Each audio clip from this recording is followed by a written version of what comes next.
Bonjour, alors voilà, c'est Shabbat. Donc c'est le petit moment de partage de Shabbat et j'avais envie un peu peut-être de lier la gerbe avec tout ce qu'on avait pu voir. En parlant des trois tabernacles, même des 4. Donc, premièrement le tabernacle de Moïse, et c'est intéressant d'ailleurs, vous verrez. Tabernacle de Moïse, puis Sukkot, puis tabernacle de David, puis temple de Salomon. Grosso modo, c'est à peu près l'ordre dans lequel les choses arrivent dans l'histoire. Le tabernacle de Moïse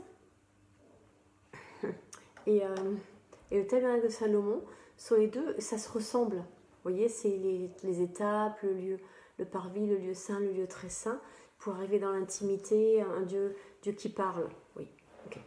Et puis au milieu, il y a Sukkot et le tabernacle de David. Et dans le tabernacle de David, ce qui est intéressant, c'est qu'il est dit qu'à la fin des temps, que le tabernacle de David serait relevé, reconstruit. C'est dans Amos. En ce temps-là, attendez, on va chercher juste dans Amos. En ce temps-là, je rebâtirai la hutte de David. Et là, il y a une dimension qui voilà, c'est là.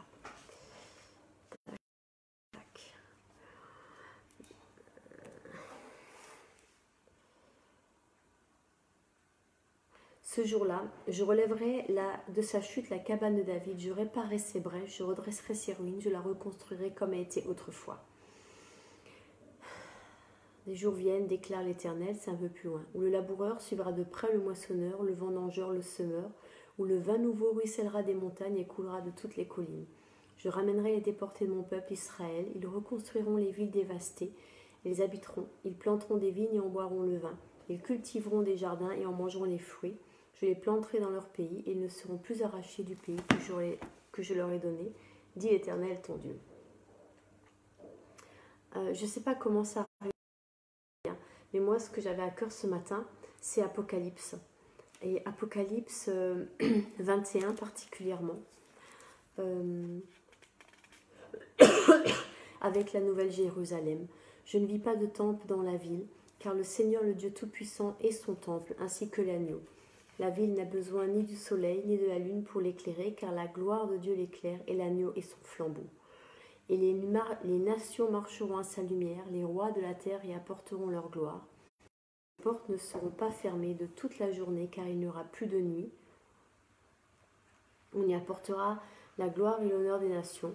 Il n'entrera chez elles rien de souillé, ni personne qui se livre à des pratiques abominables et aux mensonges. Il n'entrera que ceux qui sont inscrits dans le livre de vie. Puis il me montra le fleuve d'eau de la vie, limpide comme du cristal, qui sortait du trône de Dieu et de l'agneau.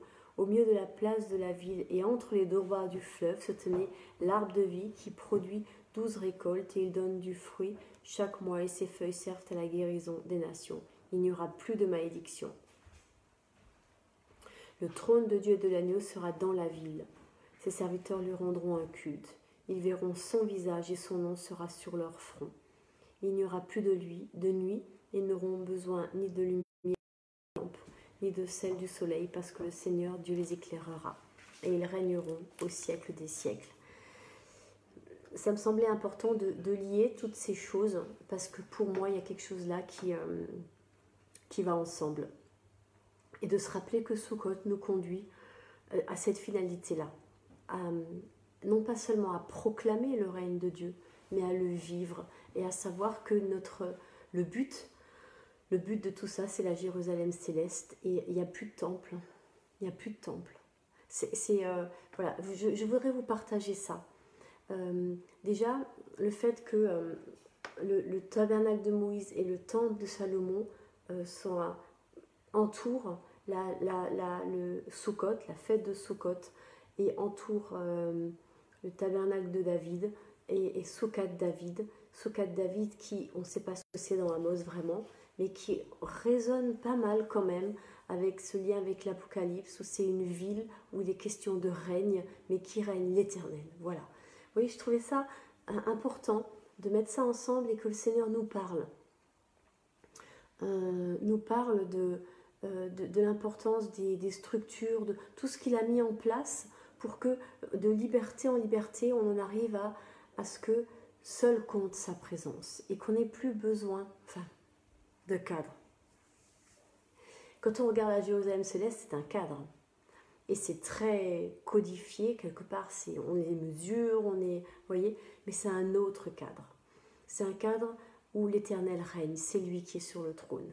Et je me dis, voilà, comment est-ce que tout ça, qu'est-ce que ça veut, comment ça résonne dans ce qu'on vit aujourd'hui, dans notre monde où tous les cadres volent en éclats, parce que quand même c'est assez inquiétant même, hein, ce qu'on vit, où tout vole en éclats, où il reste de ces cadres humains qu'on s'est donnés, pas tellement grand-chose.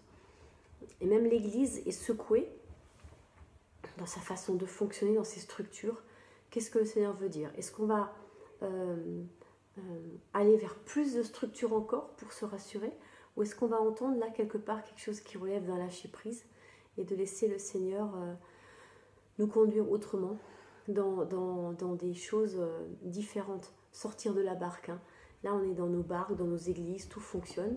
Alors est-ce qu'on va en rajouter une couche ou est-ce qu'on va en enlever une couche? Et enlever une couche, c'est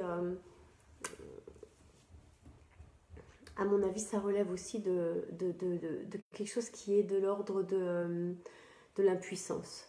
Vous voyez, là où on aura envie de dire on va faire plus, peut-être que Dieu il veut qu'on fasse moins pour que lui, il soit plus. Vous savez, cette parole de Jean-Baptiste, il faut que je diminue pour qu'il grandisse. Du coup, ça voudrait dire quelque part que ces temples si structurés, eh ben, ils sont appelés à être plus petits, plus minimalistes. Il n'y a plus besoin de parvis, de lieux saints, de lieux très saints, toute cette espèce de pédagogie qui a été mise en place. Et il reste quoi? Lui. Parce que ce soit dans le temple de Moïse ou le temple de Salomon, ce qui importait, c'était le lieu très saint et être dans sa présence. Et Moïse, c'était ce bouche à bouche quand Dieu et Moïse parlaient face à face. C'est lui. Voilà. Et là, l'Apocalypse le redit bien, Dieu est sur le trône et l'agneau est sur le trône. Et il reste que lui. Alors, et c'est lui le cadre, c'est lui la structure. Vous voyez, c'est lui qui est la parole qui donne vie et qui ordonne dans le sens de ordonnancer, mettre de l'ordre aux choses. Et je crois que là, il y a une progression. Puis il y a cette histoire aussi de David qui dansait devant l'arche, cette liberté dans le mouvement où le corps et l'âme sont, j'allais dire, en cohérence l'un avec l'autre. Vous voyez un peu comme tout ça résonne ensemble, comme tout ça fonctionne ensemble, comme tout ça relève d'étapes dans la vie dont on a besoin pour arriver au lieu final. La Jérusalem céleste qui ressemble étrangement au jardin d'Éden, hein, quand même, parce que les deux fleuves et qui entourent l'arbre de la vie, dans le jardin d'Éden, il y en a 4 des fleuves et ils entourent le jardin et donc l'arbre de la vie. Il y a quelque chose là qui